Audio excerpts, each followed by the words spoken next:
Pensando nessa nossa segunda aula do desafio correndo com a mente sobre aspectos mentais, eu vou falar sobre força mental. E aí, essa imagem aí, nós desenvolvemos, eu e uma designer que trabalha comigo, tá? Porque eu estou construindo um modelo de treinamento mental, que ao longo da minha carreira, trabalhando com atletas, eu fui identificando como elementos que se relacionam. Esse é o modelo reduzido, tá? No modelo ampliado, ele tem 8 variáveis. Mas esse modelinho aí, para a gente dar conta hoje, vocês entenderem bem, e se vocês conseguirem ajustar esses elementos que aí estão, de algum modo, vocês automaticamente vão conseguir chegar a melhorar a força mental. A partir do momento que a gente consegue ajustar esses 4 elementos, tá? Sono, concentração, atitude positiva, confiança, nós somos levados automaticamente a melhorar a nossa força mental. Tudo bem? Então, a nossa força mental, como vocês bem sabem, é uma capacidade que nós temos de conseguir lidar com determinadas situações, de conseguir administrar eventos da nossa vida. Tudo bem? Agora saiu a imagem, certo? Ok, agora perfeito. E nesse sentido, um dos caminhos que eu tenho construído aí ao longo da minha carreira, que é extremamente importante para quem faz exercício físico, que é muito necessário para as pessoas que buscam um controle emocional, é a qualidade do sono. É durante o sono que nós reequilibramos, nós organizamos todos os nossos processos internos. Vale lembrar que o sono, ele é uma interação, é um processo dinâmico, tá? Entre as nossas decisões voluntárias e os nossos aspectos biológicos, tá? Que são involuntários. Ou seja, para que o Jefferson consiga dormir bem, para que ele consiga ter um sono adequado, ele precisa ter processos de decisão dele, de tomada de atitude dele, que vão fazer com que ele consiga regular todos esses aspectos. Associado a isso, o Jefferson também precisa ter aspectos biológicos que façam com que eles tenham uma condição otimizada para adormecer. Então, por exemplo, quando eu falo nesses processos biológicos, eu estou me referindo a alguns hormônios, alguns neurotransmissores e, por exemplo, melatonina, que ela é responsável por algumas mudanças de padrões de ritmo circadiano. Mas, por outro lado, dentro desses processos de neurotransmissores e hormônios, os nossos comportamentos eles são extremamente responsáveis e importantes para que a gente consiga ter a liberação adequada desses aspectos que eu fui falando. Por quê?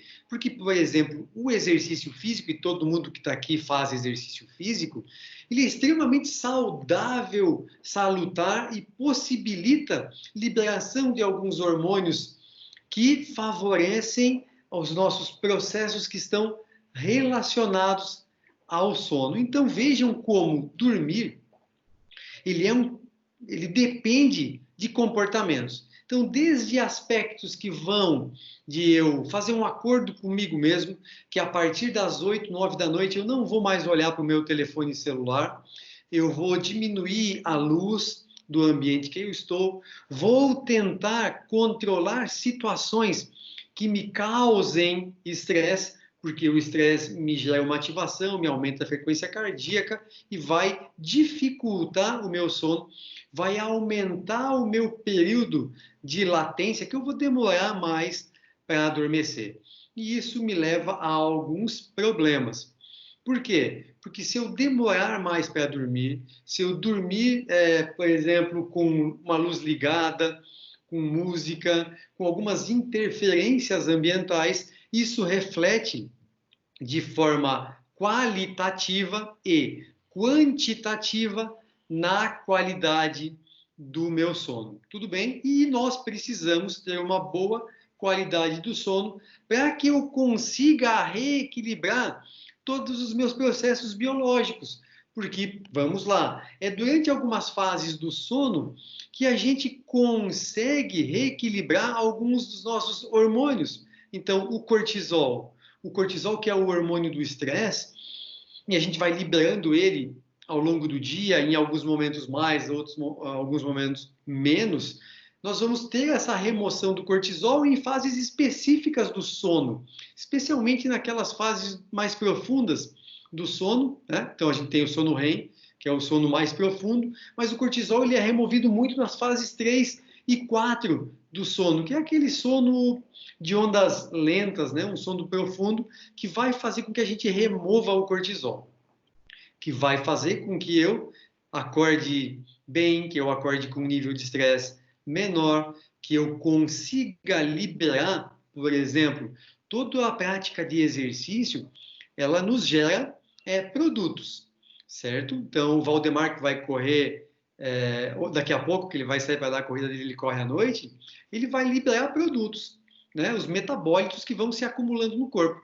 É durante o sono que, associado aos aspectos nutricionais, que amanhã vamos ter a palestra sobre nutrição, associado a comportamentos saudáveis, de você ter técnicas de relaxamento, enfim, é durante o sono que a gente vai fazer a limpeza de tudo isso que o exercício nos causa.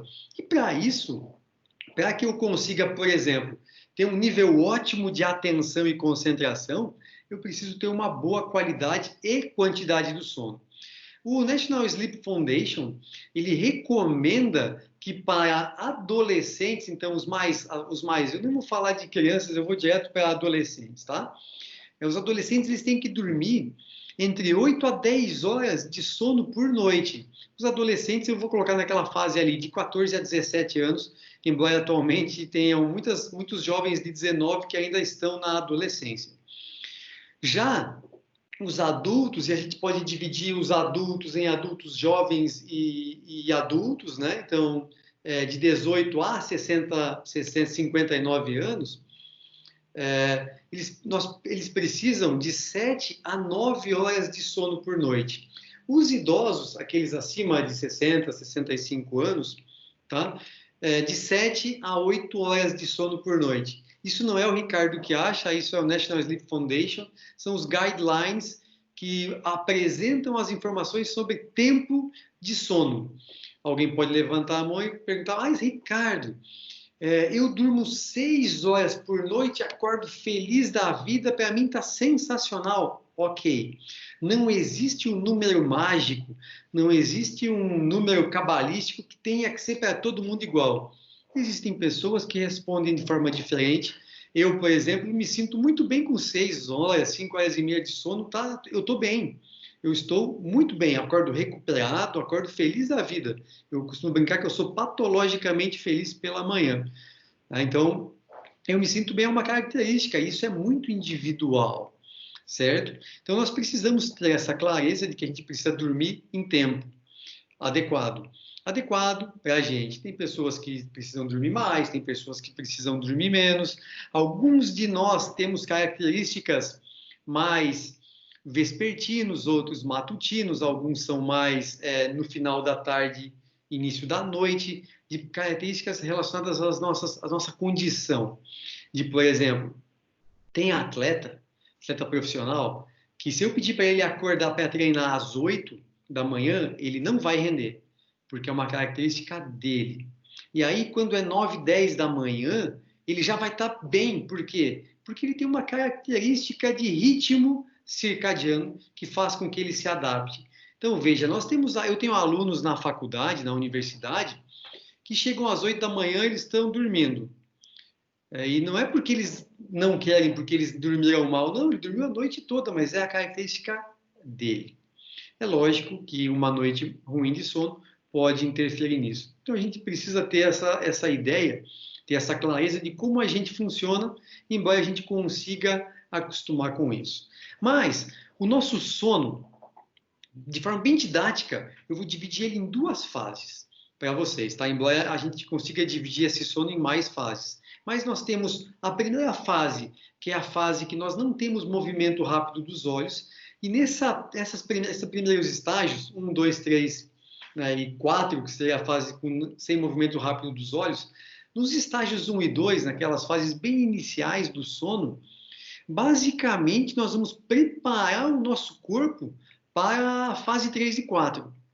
A gente vai simplesmente baixar a frequência cardíaca, diminuir a temperatura corporal, relaxar o nosso corpo para que ele consiga acessar os estágios mais elevados de sono, onde a gente vai entrar nos estágios de ondas lentas, estágio 3 e 4, que até o National Sleep Foundation, eles fundem os estágios 3 e 4, porque não tem uma divisão muito certa do que é um e o que é outro. Então, eles trabalham como um só. Mas, esses estágios iniciais, eles nos levam ao sono REM, que é o sono com movimento rápido dos olhos, que se considera na literatura a fase do sono onde a gente mais consegue, embora o estágio 3 e 4 ele também tenha uma importância, mas é no sono REM que nós conseguimos um bom reequilíbrio do nosso corpo, dos aspectos cognitivos e emocionais. Então, para quem está nos assistindo e, por exemplo, estuda ou tem um filho que vai para a faculdade, vai para a escola, e se ele quer aprender, ele tem que dormir. Por quê? Porque é durante o sono, especialmente nessas fases mais de sono de ondas lentas, que nós vamos fazer a transição da memória de curta duração para a memória de longa duração. Então, o acadêmico, universitário, quem está fazendo cursinho pré-vestibular, quem está estudando para concurso, quem quer aprender alguma coisa, e se não repetir essa leitura, esse aprendizado, e não dormir bem, não grava. Alguém podia levantar a mão e falar assim, Ricardo, mas me fala uma coisa, para quem está aprendendo uma técnica, é a mesma coisa. Técnica de movimento, gestual, técnico, é a mesma coisa. Nós vamos colocar essa informação lá no cérebro, na memória de curta duração, e eu preciso repetir, nós aprendemos por repetição, e a gente vai levar essa informação para a memória de longa duração durante o sono. E se eu não dormir, eu não aprendo. Logo, se eu não dormir bem, como é que eu vou conseguir técnica para atenção e concentração? Não vou conseguir. Por quê? Porque o meu corpo, o meu cérebro não estará preparado para isso. Então, meu povo, o sono, ele é um pilar forte para que a gente tenha um excelente equilíbrio físico e emocional. Então, a partir de agora, prestem muita atenção no sono, tá? Na qualidade do sono e, para alguns, no tempo de sono, porque isso pode contribuir para a manutenção e melhoria da nossa saúde, da nossa condição mental. Fora isso, a gente vai ter muita dificuldade, por exemplo, situações estressantes. Se é da minha característica de personalidade não lidar bem com as situações estressantes nos meus processos de coping, de enfrentamento, se eu tiver uma qualidade ruim de sono, eu já vou ter mais dificuldade para conseguir lidar com isso. Então, criem rotinas boas de sono para que vocês consigam ter o corpo de vocês equilibrado. Muitas pessoas com quem eu trabalho, já trabalhei com muitos atletas, e a base de todo esse processo de controle emocional não funciona, não dá certo, a pessoa não vai conseguir se regular se ela não tiver uma mudança de hábito de sono para que ela consiga reequilibrar toda a sua estrutura física e emocional. Depois que terminar a aula, ou no final, nas perguntas, eu vou colocar aqui para vocês no chat o e-book, e lá vão ter hábitos de higiene do sono, que vocês podem rapidamente fazer alguns ajustes no ambiente, nos eletrônicos, na rotina para dormir, no uso de cafeína, e aí amanhã vocês podem perguntar para a IESA sobre isso, né? Cafeína, quantidade de água, porque a gente precisa ter uma diminuição, para quem tem problema de sono, precisa ser bem específico, para diminuir ou cuidar, controlar nos horários que faz a ingesta de café e outros alimentos que tenham cafeína, tá? Porque às vezes a gente está tomando um chazinho à noite e esquece que tem muitos chás que nós tomamos que têm cafeína e que são estimulantes. O uso, a quantidade de líquido que se toma. Então, veja, tem muita gente que treina final de tarde. E aí treina final de tarde e chega em casa com sede. Corre 15 quilômetros, chega em casa com sede e vai, toma água, toma água, toma água, toma 2 litros de água. Só que aí até a meia-noite está indo no banheiro fazer o seu xixizinho. E isso faz o quê? Aumenta a latência de sono. E tem um tópico que é bem interessante, que fala sobre a soneca, aquele cochilo, sabe, que a gente pode tirar à tarde. Isso é muito bom. Isso ajuda de forma positiva a reequilibrar esse sono ruim que a gente tem. Tá? Não, eu não posso desconsiderar e achar que se eu dormir 20 minutinhos à tarde, ok, eu posso dormir mal à noite. Não. Mas esse sono ele pode ajudar a dar um equilíbrio em relação ao sono ruim. Então, veja, antes de uma competição, que normalmente a gente não dorme, começa a dormir mal, a prova é no domingo, né, agora? Na quinta a gente já começa a dormir mal, na sexta não dorme nada.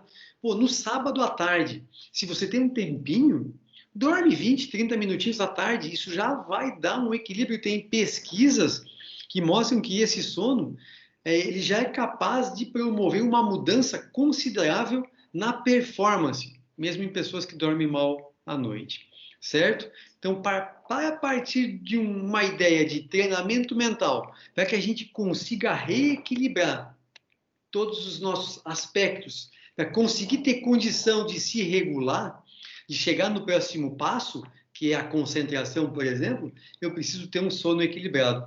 Eu preciso conseguir colocar o meu corpo numa condição que ele fala assim, oh, que legal, eu consigo controlar as minhas situações. Porque senão a gente não vai responder bem às demandas, tá? Por exemplo, como eu falei, situações estressantes, eu não vou lidar bem, eu não vou recuperar os meus processos físicos. Então, pessoas que dormem mal por muito tempo começam a ter problemas com excesso de treinamento, porque não recupera, começa a ter lesão. Então, a gente precisa ajustar isso para que talvez, a gente diminua as chances de eu ter lesão, porque já existem pesquisas que mostram uma relação sensível da falta de sono com o aumento de lesão por conta de o corpo não estar preparado para o próximo treino. Tudo bem até aqui? Então, dormir para o Ricardo, e é o que eu penso. Tem vários outros autores, eu ainda não sou autor, eu estou construindo, eu acho que até o final do ano vai sair um livro falando sobre isso. Tá? Mas tem vários autores que fazem esse pentágono aí, tentam criar um hexágono dos aspectos emocionais do treinamento mental. E quando eu comecei a construir o meu, eu li todos os que eu encontrei sobre isso e nenhum trata do sono e eu não quero deixar de fora. Então, o do Ricardo vai ter o sono porque não tem como eu não equilibrar o meu corpo física e emocionalmente para conseguir regular, por exemplo, concentração. Concentração e atenção, ela tem uma importância no que a gente faz, vamos pensar na corrida, de maneira brutal. Por quê? Quando nós corremos, a gente não coloca o tênis e sai.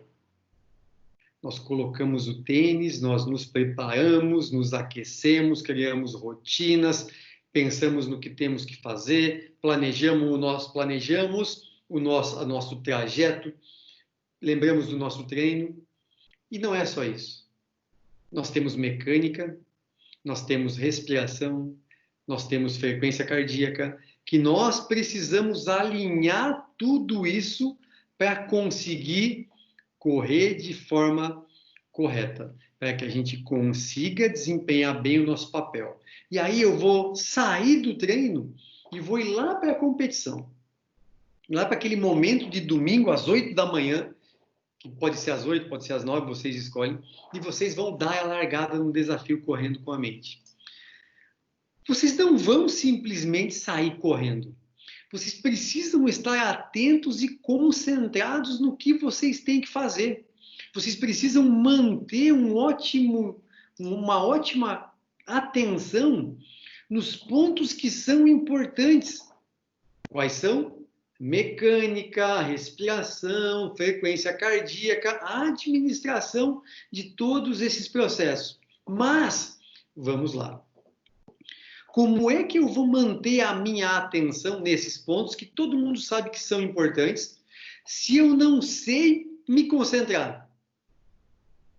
Então, eu preciso, primeiro, ter condições de me concentrar, de saber o que eu faço, como é que eu crio uma rotina para aumentar a minha concentração nos pontos que são importantes de atenção que eu tenho que ter. Por quê? No início da corrida, na largada, nós não estamos cansados, concordam comigo?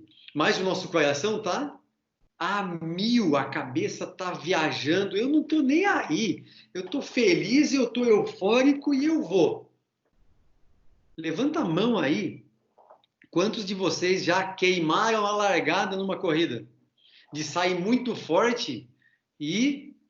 o Valdemar levantou. E sair muito forte, quilômetro 1 para recorde pessoal, quilômetro 2. Por que isso?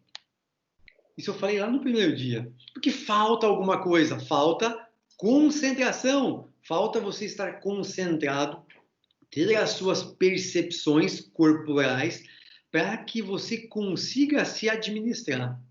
Por quê? Porque se a gente não fizer isso, a gente vai errar. E isso para treino também é importante. Eu dei o exemplo da competição, mas isso para treino também é importante. Por quê? Porque eu estou correndo, feliz, lépido e faceiro, serelepe, pimpão. Pá, pá, pá. E eu comecei lá, eu tenho um treino de 12 quilômetros, no quilômetro 6 eu estou bem, no quilômetro 8 eu estou mais ou menos, no quilômetro 10 eu estou cansado. Por quê? Porque é sexta-feira, porque eu treinei durante a semana toda. Isso implica na minha percepção corporal e eu começo a correr já, né, mudando a minha mecânica. E a minha atenção, a minha concentração foi embora. Eu não consigo mais nem raciocinar direito. Depois da maratona, isso é muito comum. Para quem nunca fez maratona, depois do quilômetro 30 e poucos ali, 35, 38, para quem está bem treinado, 38, 39, aí vai. Né? Mas, se você não tiver muito bem treinado, depois do quilômetro 25, já foi concentração, se você levantar a mão, Jesus puxa, e assim vai. E aí você não está mais nem preocupado com a tua mecânica, você só quer que chegue. Você só quer que chegue. Só que, quanto menos atento e concentrado você tiver na tua mecânica, na tua frequência cardíaca, nas tuas respostas fisiológicas, pior vai ser. Pior vai ser essas posições todas, vai dificultar o quê? Economia de corrida. Você vai gastar mais energia e esse processo vira uma bola de neve que você não consegue mais dar jeito e muitos param. Mas, Ricardo, isso eu sempre falo, é muito fácil eu falar para vocês que vocês precisam se concentrar. O difícil é ensinar como fazer a gente se concentrar, certo? Por quê?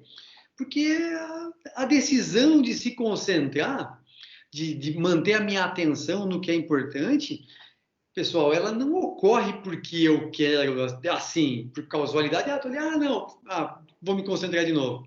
Nós precisamos criar gatilhos para administrar esses pensamentos, para que vocês tenham um sincronismo entre a tarefa que está sendo realizada e o que vocês estão pensando. Tudo bem? Então, veja, com a palestra da Andrea, da fisioterapeuta, me desculpa, ela deu um exemplo e aí ela falou do joelho, né? Que nós fazemos valgo dinâmico, ou seja, eu corro com o joelho para dentro, certo? Quando vocês estão lá fazendo musculação no leg press, é inconsciente o valgo dinâmico. Para quem for amanhã para musculação e fizer o leg press, aquele exercício com os pés, né, o pé acima, pode ser, perceba se quando você faz aqui o joelho, não faz assim, ó. Esse aqui é o joelho, faz assim. Tá empurrando, começa 1, 2, tá bonitinho, 3, 8, 9 e o joelho começa a encostar aqui, ó. Por quê? Porque a gente para de prestar atenção no que é importante, que é o movimento, e gasta nossa energia contando e torcendo para que termine, porque está começando a fadigar. Então vejam, nisso eu preciso ter força mental para conseguir prestar atenção no que importa. Por quê? Porque isso pode me lesionar. Isso pode me levar a uma lesão. Então vejam, como eu falei, o ato de eu querer manter a minha concentração em algo não vai ocorrer por causalidade. Vai ocorrer porque eu quero, porque eu vou escolher que naquele momento eu preciso estar concentrado e atento. Por isso, gente, alguns correm com música. E eu não tenho nada contra correr com música. Eu, treinos longos, uso música, porque sair para correr uma distância maior, sozinho, é chato. E aí, você tendo uma música, você, né, tem um aspecto que te motiva, enfim. Mas, para muitos, a música leva a uma diminuição dessas percepções corporais. E isso pode ser algo que prejudique. Então, torna-se extremamente importante que praticantes de exercício, seja qual for, e aí aqui são os corredores, conheçam, criem estratégias de como se concentrar, de como manter a sua atenção no que realmente é importante. Mas sabe qual é o problema dos corredores? Eles saem para correr. Muitos nem sabem que tem que ficar ligado na mecânica. Vocês que estão aqui, não. Vocês sabem que precisam prestar atenção em alguns pontos que foram discutidos e ainda vão ser com o professor Marcos, que vai falar sobre treinamento para corrida. E além do médico, o doutor Luiz Penha, que também vai falar sobre alguns aspectos relacionados a isso. Então, vocês sabem disso e vocês precisam criar estratégias para manter a sua concentração e atenção. Antes de uma competição, esses elementos, todos eles são da atenção e de concentração, eles são prejudicados por conta desses fatores emocionais. E aí só tem um jeito de a gente conseguir criar estratégia para isso, é relaxar. E desta forma tem muitas técnicas na internet que nos ajudam a relaxar, certo? E conseguir relaxar é força mental. É eu ganhar força mental, eu melhorar essa minha condição. Tudo bem até aqui? Alguma dúvida? Seguimos então. Tem um outro ponto que ele na verdade eu não sei se ele faz parte da força mental ou se ele se ele é talvez a força mental também, que chama atitude positiva.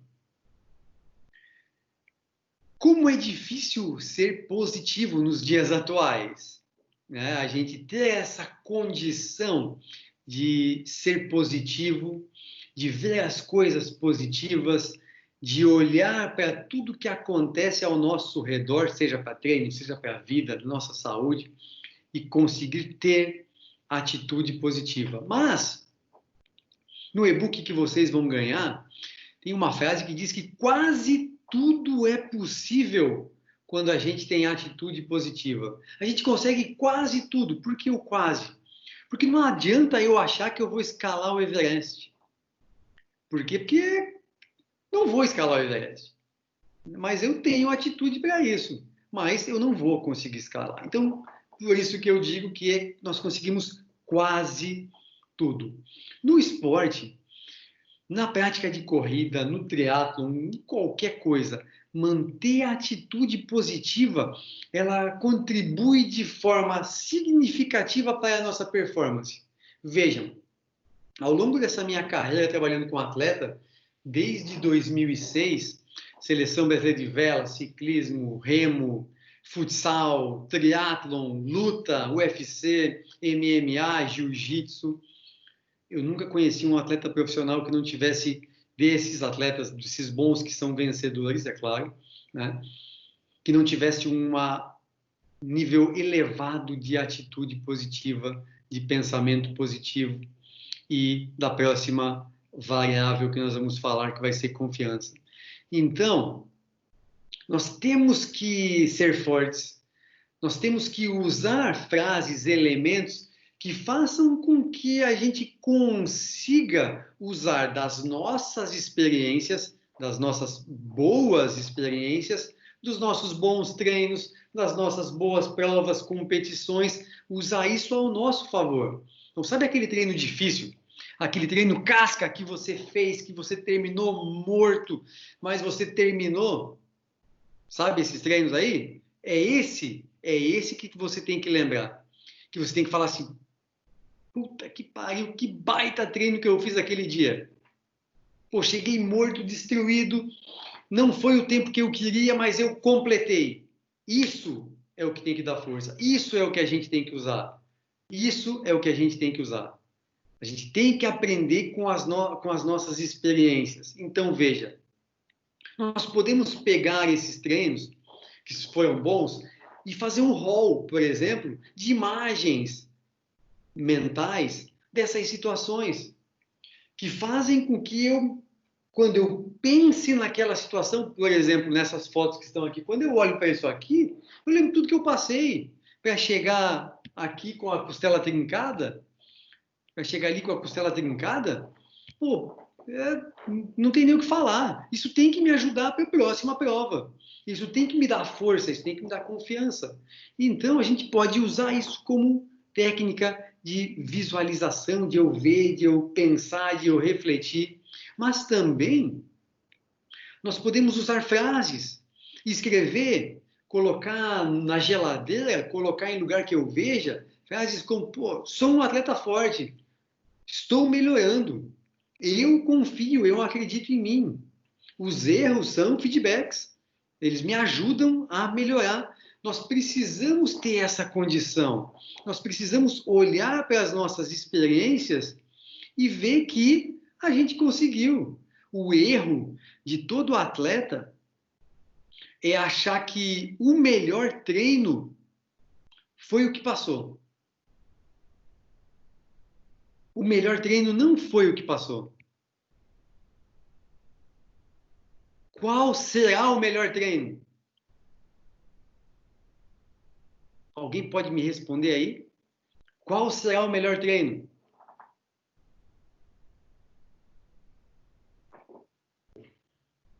O melhor treino será o próximo. O melhor treino sempre será o próximo que eu vou fazer. Amanhã o meu treino vai ser o melhor.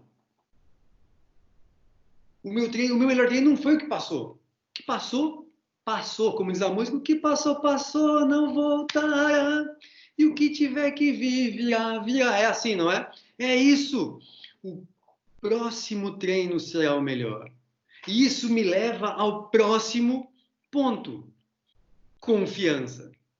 Gente, se eu não tiver atitude positiva, se eu não acreditar em mim, como é que eu vou ser confiante? E aí sim, a confiança é um elemento que faz com que qualquer atleta se diferencie. Se vocês perguntarem nas Olimpíadas do Rio 2016, o saltador com vara, vocês lembram dele? O Brás, né? Ele nunca tinha ganho do francês do Lavillenie, nunca. A única chance que ele tinha de ganhar era colocar o sarrafo naquela altura e rezar para que ele passasse daquela altura. Que o Lavillenie aquecia com aquela altura. Ou seja, pô, a chance era mínima. Mas o que aconteceu? O técnico falou, amigo, coloca lá. Coloca o sarrafo e vai. Coloca e vai. Ele foi e saltou.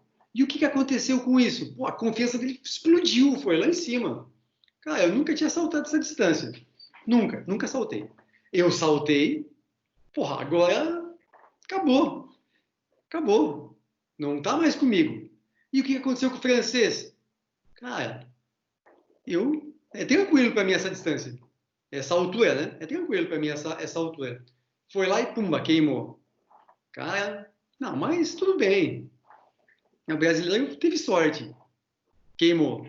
Opa, e agora? É a última tentativa. O brasileiro estava lá, né? Porque, ó, eu fiz a minha parte. O francês foi lá e queimou.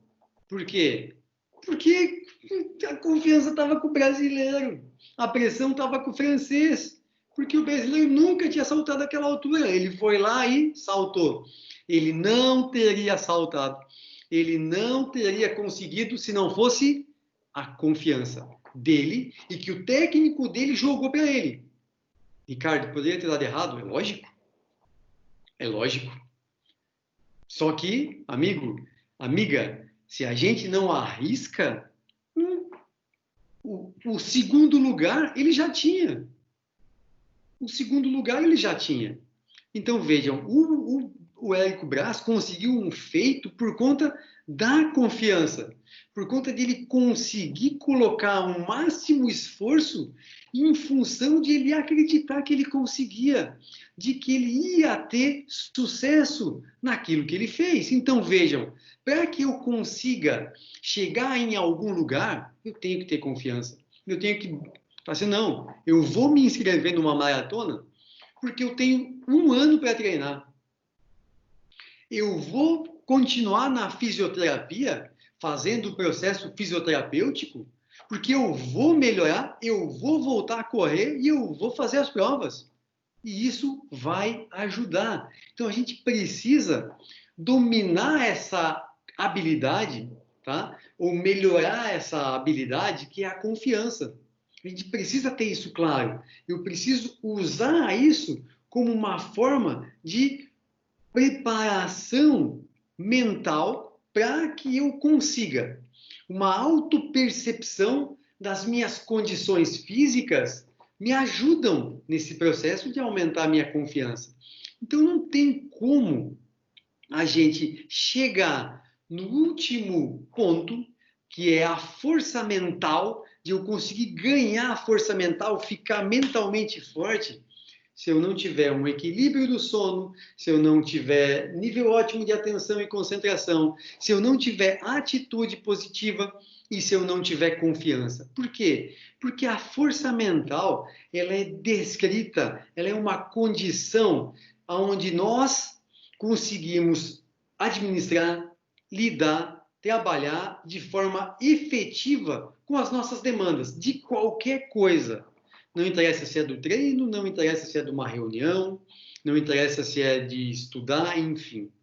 Por quê? Nós vamos conseguir lidar com as nossas emoções a partir do momento que a gente se torna resiliente. A partir do momento que eu consigo entrar em uma situação que me causa estresse e eu saia dela da mesma forma que eu entrei. Então, nós precisamos conseguir lidar com todas essas situações.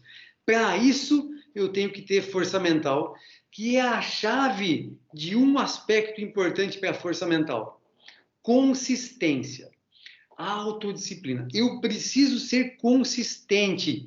Do mesmo jeito que nós escovamos o dente sempre de manhã, eu preciso criar rotinas para treinar, eu preciso fazer com que a minha cabeça crie consistência nas minhas respostas, nos meus planejamentos, nas minhas atitudes. Então, a força mental ela está associada com diversas condições, para atleta ou não.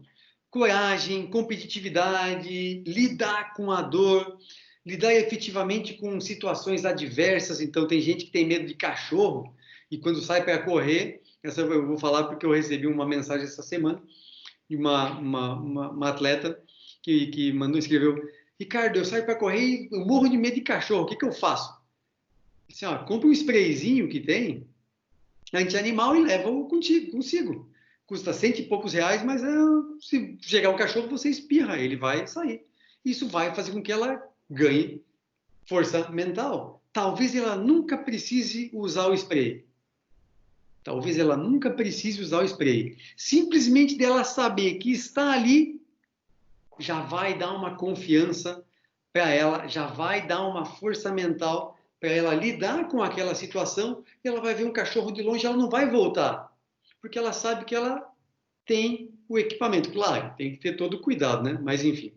Então vejam, a força mental é uma condição que nos ajuda, que nos proporciona competir bem, treinar bem, administrar as nossas emoções, talvez conseguir se dar bem em vários aspectos da nossa vida. Então, em relação ao treino mental, independente do que vocês vão fazer, o sono, a concentração, a atitude positiva e a confiança, elas me levam, se eu conseguir administrar esses processos, esses 4 elementos aí, eles me levam a uma condição melhor, me proporcionando uma condição melhor de força mental, com maior chance de eu ter sucesso. Lembrem-se, sucesso não é vencer uma prova. Sucesso pode ser treinar bem, sucesso pode ser baixar o meu recorde pessoal, sucesso pode ser conseguir falar para vocês aqui, mesmo estando nervoso e com a mão suada, tá? Sucesso não é resultado, tá? Sucesso é performance. Sucesso é eu conseguir chegar no meu resultado. Então, nós devemos aprender com cada situação, fazendo com que a gente vá mudando esse nosso mindset, esse termo em inglês eu não gosto muito, mas nossa mentalidade, fazendo com que a gente consiga lidar bem com todas as situações. E fora isso, tem muita gente que tem dificuldade em conseguir lidar sozinho com essas situações e aí não tem jeito, vai ter que consultar um profissional, um psicólogo, para que ele ajude a encaminhar e a administrar alguns processos e situações. Tudo bem? Então, força mental é só isso, tá? É só isso. É só a gente conseguir se regular, tá? Não tem muito segredo, estou brincando, não é fácil. É um processo árduo, longo. Eu conheci, como já falei, atleta de altíssimo rendimento, octacampeão mundial de vela, não preciso nem falar o nome, já vão saber, que o cara tem sérias dificuldades emocionais, mas ele vence. Ele vence por quê? Porque na hora que ele precisa fazer o que ele tem que fazer, ele sabe. Ele aprendeu a lidar com aquela situação. Tudo bem? Então, isso é força mental. Isso é conseguir lidar com as situações adversas e no momento que precisa. Tudo bem até aqui? Alguma dúvida? Alguma pergunta? Vamos lá, pessoal, vamos lá, porque se não tiver pergunta, eu vou ficar muito chateado. Eu tenho uma dica para dar para vocês. Posso dar? É o seguinte, você tocou no assunto aí do uso do fone de ouvido, eu sei a delícia que é treinar, correr usando o fone de ouvido. Mas tem uma regra para vocês usarem o fone de ouvido. A gente chama de regra dos 60. Você não usa mais do que 60 minutos por dia, estar abaixo de 60% da capacidade máxima. Se não fizer isso, vai custar caro no futuro para a audição. E a perda de audição pelo ruído, ela é irreversível, entendeu? Por exemplo, quantas horas vocês usam fone de ouvido por dia no treino? Valdemar? Eu não dá uma hora. Não dá? Bom, então tá ok. Eu particularmente... Isso é só um alerta. Eu particularmente... Estão me ouvindo? Sim. Particularmente, eu não uso. Eu não gosto de correr ouvindo música ou coisa do tipo. Eu simplesmente corro. Mas isso que o Ricardo falou principalmente sobre a atenção, são coisas que eu percebo bastante que eu tenho dificuldade. eu fico muito preso. Eu tenho uma planilha de treino onde eu tenho o volume e a intensidade daquele dia. E eu uso o Garmin para monitorar isso. E às vezes eu fico muito preso ao Garmin, cara. Então, a cada 500 metros eu estou olhando o relógio. Tem até uma foto que eu coloquei na apresentação que eu estou olhando o relógio. E uma vez eu dei uma topada, e eu correndo descalço, né?